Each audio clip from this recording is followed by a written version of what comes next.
नमस्कार। मैं हूं संजीव श्रीवास्तव। आप देख रहे हैं 4 PM news network. Madhya Pradesh के नए मुख्यमंत्री मोहन यादव को कुर्सी संभाले 1.25 महीना पूरा हो गया है। मोहन यादव अब फॉर्म में आते चले जा रहे हैं।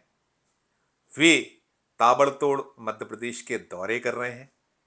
वे ऐसे फैसले ले रहे हैं जिनकी चर्चाएं हो रही हैं। उन्होंने नौकरशाही की नकेल कसी है। कई अफसरों को उनके व्यवहार, उनके कार्य के चलते जमीन दिखाने की कोशिश की है, संदेश दिया है। और संदेश के साथ साथ मोहन यादव अपने साथी सहयोगियों दल को भी नित नए संकेत संदेश दे रहे हैं। मोहन यादव के एक बयान की जमकर मध्य प्रदेश में चर्चा है। यादव शनिवार को सागर में थे, बुंदेलखंड में थे, और बुंदेलखंड में उन्होंने जो कुछ कहा उसकी खासी चर्चाएं हैं। उसके राजनीतिक अर्थ, निहितार्थ निकाले जा रहे हैं। पूछा जा रहा है कि आखिर मोहन यादव जी का इशारा किस ओर है, उनके निशाने पर है कौन। तो चलिए सबसे पहले मोहन यादव का सागर का कल का वो बयान आपको सुनाते हैं जिसकी मध्य प्रदेश में चर्चाएं हैं। सुनिए आप मोहन यादव का सागर का चर्चित बयान। सागर की वो धरती है जहां शिक्षा को लेकर के सर हरि सिंह गौर ने अलग अलग प्रकार से अपना जीवन की कई यात्रा और कई सारे मुकाम पर उनकी अपनी पहचान बनी। लेकिन उन्हें अपनी जन्मभूमि पर सागर की धरती पर अपनी सारी संपदा लेकर के यहां आकर के जो विश्वविद्यालय का दान दिया था, वाकई वो उससे बड़ा दान कुछ हो नहीं सकता है। आधुनिक समय के लिए वो इतना बड़ा सम्मान है। मैं उनको नमन करते हुए अपनी बात कहूंगा। सागर के माध्यम से विश्वविद्यालय उस समय खोल दिया जब सागर के बारे में आज भी कई कठिनाइयां आती है, कई सारी चुनौतियां सागर और सागर के लोगों ने सहन की है। सागर ने हमेशा एक बात का साथ दिया, मैं उसका नमन करता हूं। आला उदल के जमाने से इस बुंदेलखंड ने कभी गुलामी के आगे सिर नहीं झुकाया। ये मुझे इस बात का सदैव गर्व रहा है। कोई क्या कर सकता है? कोई यही कर सकता है, कोई खाने को कम देगा, पीने को कम देगा, कोई व्यवस्था छीन लेगा, लेकिन स्वाधीनता तो नहीं छीन सकता ना।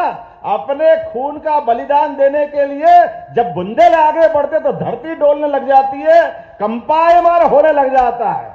यह हजारों हजार साल से यहां की परंपरा रही है। इसलिए ये कष्ट में कभी इस बात के लिए कोई छोटा मन नहीं करता है।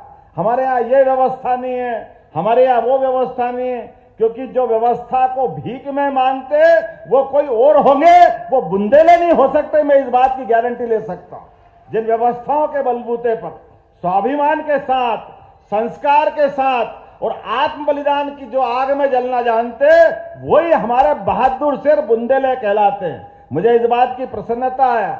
आला उदल को जो कोई पढ़ लेगा अपने आप एहसास कराएगा कि बुंदेलों की, यहाँ के क्षेत्र की जनता का बलिदान क्या होता है, उनके अंदर आग कैसे होती है, वो अपने उद्देश्यों के लिए जीते कैसे हैं। मुझे इस बात की प्रसन्नता है।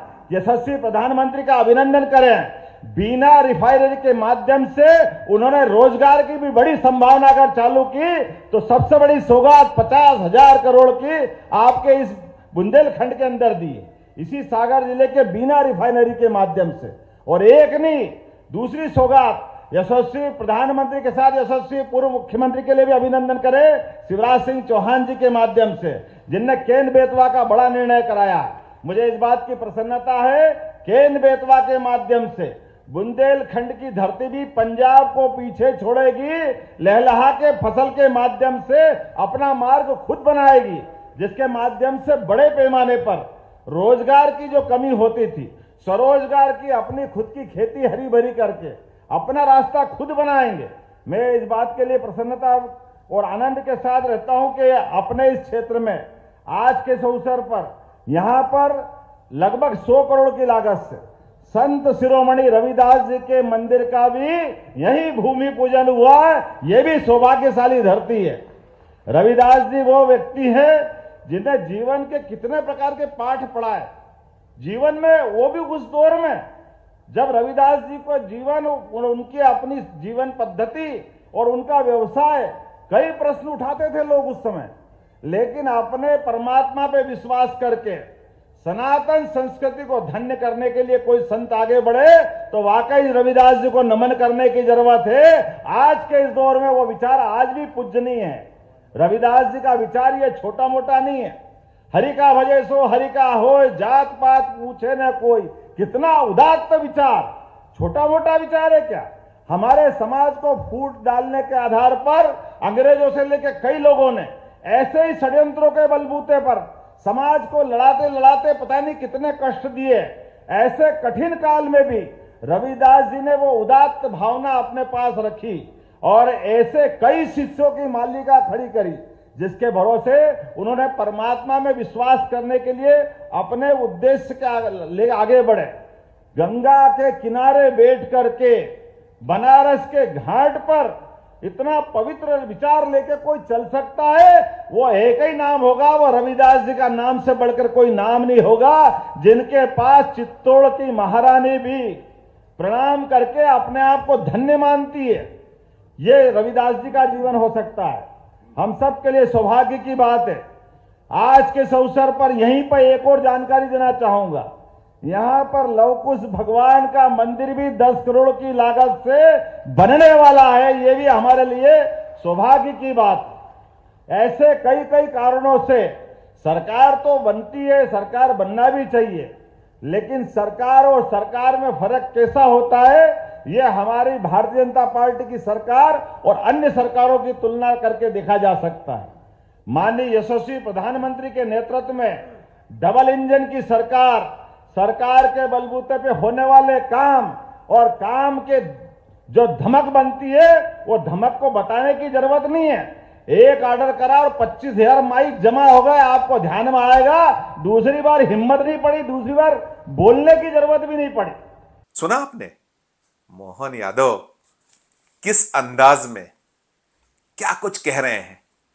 वे कह रहे हैं सरकार में फर्क होता है, तो सरकार में फर्क, और उनके आदेश की बात की उन्होंने कि एक आदेश में 25,000 लाउड स्पीकर जमा हो गए। मध्य प्रदेश में 2003 से 2023 के बीच सरकार यदि रही है तो किसकी रही है? बीजेपी की। 15 महीने का एक कार्यकाल छोड़ दिया जाए, कमलनाथ की अगुवाई में जो कांग्रेस की सरकार बनी थी 2018 के विधानसभा चुनाव के बाद, तो उसे छोड़कर 18.5 बरस से कुछ ज़्यादा समय तक मध्य प्रदेश में सत्ता का सुख, सत्ता का वरण बीजेपी ही तो करती रही है। और इसमें भी 16.5 साल से ज़्यादा के लगभग का वक्त जो मुख्यमंत्री पद शिवराज सिंह चौहान के पास था। तो मोहन यादव के इस बयान की चर्चा इसीलिए हो रही कि आखिर वो कह किसके लिए रहे हैं, उनका इशारा किसकी ओर है। शिवराज सिंह चौहान को लेकर प्रतिपक्ष कांग्रेस सतत आरोप लगाती रही है कि वे काम कम करते हैं, बात ज़्यादा करते हैं, जुमलेबाजी करते हैं, झूठे वादे करते हैं, झूठे दावे करते हैं। और अभी जब मध्य प्रदेश में निज़ाम बदला, सरकार बदली, तो याद करिए वो छतरपुर जिले के विधायक को, उसका बयान निकल कर आया था जब मोहन यादव सरकार, वो मंत्री भी हैं छतरपुर जिले के जिनका मैं बयान की बात करता हूँ, उन्होंने कहा था कि अब तो आप हमारी बात कीजिए, हमारी सरकार की बात कीजिए, पिछला छोड़िए, पिछली सरकार में क्या क्या होता था। वो भी बयान हम आपको सुनवाते हैं, याद करिए उस बयान को, ताज़ा करते हैं आपकी यादों को। उस बयान जो राज्य मंत्री हैं मोहन यादव सरकार में, उनके बयान को भी सुनिए पहले कि उनका तंज क्या था और वो उस तंज के बाद क्या कुछ हुआ, उनके बयान को सुनिए पहले आप। कार्यकर्ता मंत्री बना है तो कार्यकर्ताओं में उत्साह है और हमारा परिवार है ये, तो बक्सवा भी हमारा घर जैसा है, तो यहाँ तो हर जगह उत्साह रहता है। जो बड़ा बल्लरा विधानसभा के लिए पूर्व मुख्यमंत्री ने गोद दिया था, क्या रहेगा खास?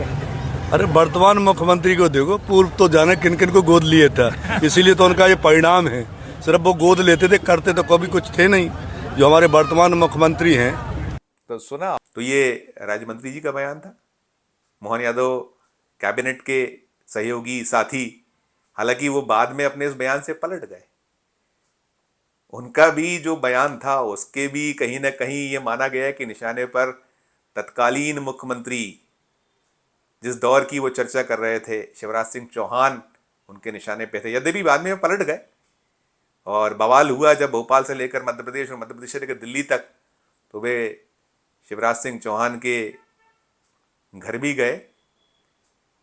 उन्होंने संभवतया मुलाकात के बाद खेद ही प्रकट किया होगा, अपने बयान को लेकर सफाई दी होगी। खैर, वो तो सब कुछ था। ये वक्त है, राजनीति कैसी है देखिए, राजनीति में किस तरीके के रंग देखने को मिलते हैं, क्या कुछ होता है, या उसी का एक द्योतक है, उसी के एक परिचायक है कि जब आप पावर में नहीं होते तो पावर में ना होने, आपको यदि आपके जो आका है, नेतृत्व है, आला कमान है, उसका साथ ना हो तो कैसे जो आपके कल तक गुणगान करने वाले लोग हुआ करते थे वो किस अंदाज में पेश आते हैं। तो मोहन यादव का जो ये बयान रहा है उसमें उन्होंने जो अंदाज प्रकट किया है कि 25,000 लाउड स्पीकर एक ऑर्डर पर जमा हो गए, ये दिखला रहा है, बतला रहा है कि मोहन यादव अब अपने अंदाज में, अपने जो उनका एक, उन्हें जो नेतृत्व से एक मध्य प्रदेश में उतारा गया, भेजा गया, वे मध्य प्रदेश में केंद्रीय नेतृत्व के दूत हैं, मोदी शाह के द्वारा बनाए गए मुख्यमंत्री हैं। और ये जहाँ जहाँ इस तरीके का एक दृश्य बना है, चाहे वो मध्य प्रदेश हो, राजस्थान हो, छत्तीसगढ़ हो, डबल इंजन की सरकार की बात ये जो मुख्यमंत्री हैं ये कर रहे हैं। और इसके पहले भी जो प्रयोग मोदी शाह की जोड़ी करती रही है, चाहे वो गुजरात रहा हो और ऐसे कई सूबे रहे जहां ऐसे प्रयोग हुए हैं कि अंतिम पंक्ति में बैठे व्यक्ति को बुलाकर पहली बार के विधायक को मुख्यमंत्री बनाया गया। यद्यपि मध्य प्रदेश के जो मुख्यमंत्री हैं मोहन यादव, वो तो तीसरी बार के विधायक हैं। शिवराज सरकार में वे मंत्री रहे, उच्च शिक्षा जैसा विभाग उनके पास रहा है। लेकिन जब आपका अपना समय बदलता है और जब आपको पावर मिलता है और पावर मिलने के बाद स्थापित करना स्वयं को, वो भी एक अपने आप को एक प्रूव करना कि यदि नेतृत्व ने आप पर दांव खेला है, आपको अवसर दिया है, तो आप क्या कुछ कर सकते हैं, क्या आपका अंदाज, क्या आपका शैली हो सकती है। तो वही कुछ मोहन यादव मध्य प्रदेश के मुख्यमंत्री करते नजर आ रहे हैं। और उनके फैसले, उनके निर्णयों की चर्चा तो है ही, और निर्णयों के साथ साथ ये जो ऐसे बयान हैं जिस पे वो कहते हैं कि सरकार में फर्क होता है, सीएम के मुंह से जब ये निकलता है तो समीक्षा तो की ही होती है, उस पे एक विश्लेषण तो किया ही किया जाता है। तो वही कुछ अभी मध्य प्रदेश में चल रहा है। शिवराज सिंह चौहान के जो बयान हैं, कहीं उनकी मीमांसा होती है, उनके अर्थ निहितार्थ निकाले जाते हैं। भोपाल से लेकर दिल्ली तक बीजेपी शिवराज सिंह चौहान के जो अभी मध्य प्रदेश में मुख्यमंत्री नहीं रहने के बाद जो बयान दे रहे हैं उस पर सुगबुगाहट होती है, उसकी चर्चा होती है, उसको लेकर खलबली मचती है। तो वैसी ही कुछ जब मुख्यमंत्री और मोहन यादव की ओर से कोई ऐसा बयान आता है तो उस पर जाहिर तौर पर दूसरा खेमा जो बीजेपी में जिस तरीके का मध्य प्रदेश में अंतर्द्वंद है, बना हुआ है, वो भी कहीं ना कहीं उन चीज़ों को रिकॉर्ड करता है, दर्ज करता है, बात होती है। और बात होने के साथ साथ मीडिया में भी उसकी मीमांसा तो होती ही होती है। तो जो कुछ अभी सागर में कल हुआ, सागर में मोहन यादव का शो था, चुनाव जीतने के बाद बीजेपी जो चुनाव जीती है मध्य प्रदेश में 163 सीटों पर विजयश्री हासिल हुई है। उसके बाद नए मुख्यमंत्री मोहन यादव राज्य को नापना शुरू कर चुके हैं, नाप रहे हैं, वे जा रहे हैं, रैलियां हो रही हैं, शो हो रहे हैं, और वे पहलवान भी रहे हैं। वे जो उज्जैन से आते हैं और जब उनको लाठी घुमाना भी अच्छा आता है, तलवार को घुमाने में माहिर हैं, ऐसा ही कुछ नज़ारा आज भी हमने देखा जब उज्जैन में उनका लोगों से रूबरू हो रहे थे। वो जो देश राममय है, उस राममय दौर में जो कुछ और उस आयोजन को एक स्वरूप प्रदान करने वाली जो हर सूबे में, हर राज्य में, हर शहर में बीजेपी ने एक अभियान चलाया हुआ है, उसके घटक दल चला रहे हैं, तो वही कुछ नज़ारा आज उज्जैन में देखने को मिला। और वो तलवार घुमाना, लाठी घुमाना तो अपनी जगह, लेकिन राजनीतिक जो एक दांव पेच और राजनीतिक तलवारबाजी भी मोहन यादव ने शुरू कर दी है।